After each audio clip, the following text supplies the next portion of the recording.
Jose says, Larry Fink is a pumper now. Love to see it. He humbled himself and learned about Bitcoin. Legendary move. See, I mean, I don't know. I really don't know. Because I don't think there's any chance that Larry Fink wasn't aware of Bitcoin and what it was. I think that he had to pretend he didn't for a very long time.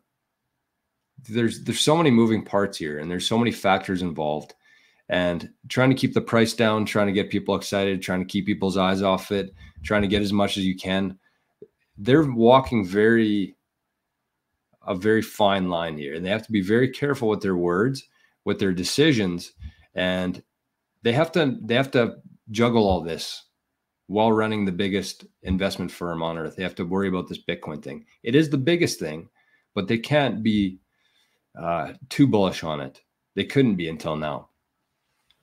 So I don't think that he learned anything. I think that he was just doing what he had to do in the best interest of BlackRock and himself.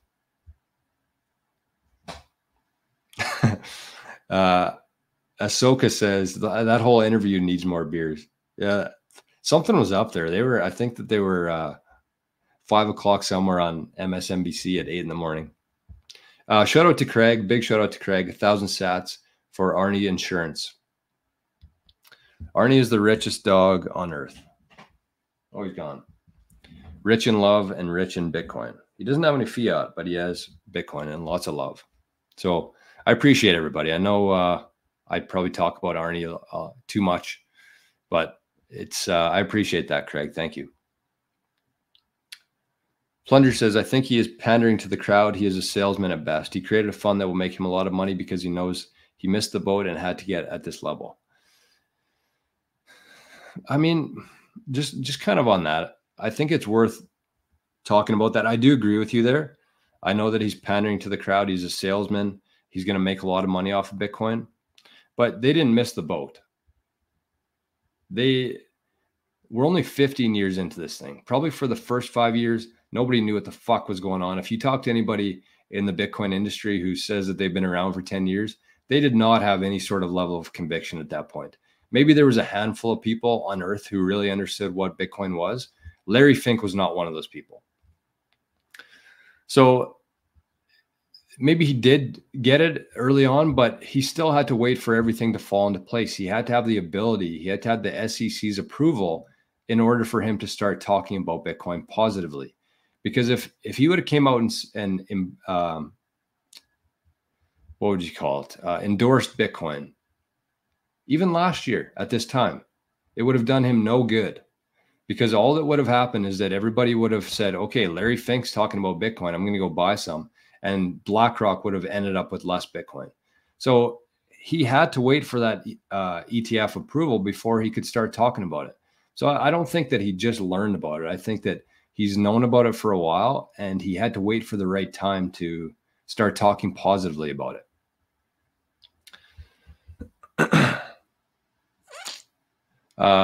Grinder zapped 121 sats, our buddy Grinder over in Zap.stream. Thank you.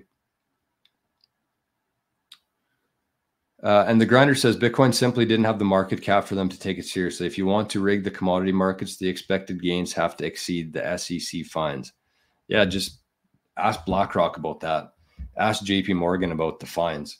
They steal hundreds of billions of dollars from people, inside trading, fees, hidden fees. They steal hundreds of billions of dollars, and then they get a fine for 10 million bucks, 20 million bucks.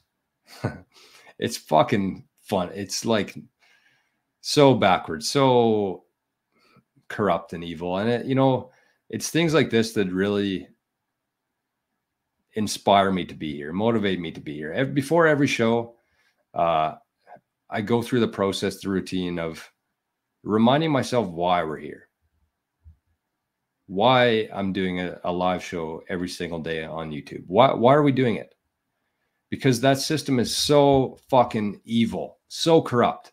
And it's done so much damage to our population, our countries, our citizens. A lot of good people who are very negatively affected by fiat, the consequences of a completely corruptible, manipulatable, illusionary system. Lots of people have suffered. Lots of children have suffered from the system. And if there's anything that we can do every single day to move out of that system and into Bitcoin, which is a fair, transparent, decentralized, controlled by nobody, fixed currency, we have to do that. We have to. And if we don't do it, it's on us. It is, because we have the conviction, we have the understanding, we know what this thing does and what it can do. And if we're not doing things every single day to push that forward, then we're failing. So with that, very positive though, very, like, there's nothing to feel bad about. If you have Bitcoin right now, you're in such a good spot. The only thing that we can do now is just continue growing adoption, pushing awareness, making people question the system. That's kind of our only goal right now. They'll find Bitcoin eventually. It might not be from us, but our main goal right now is trying to open people's eyes to how corrupt and how terrible that system is. And I think we're doing a good job of it.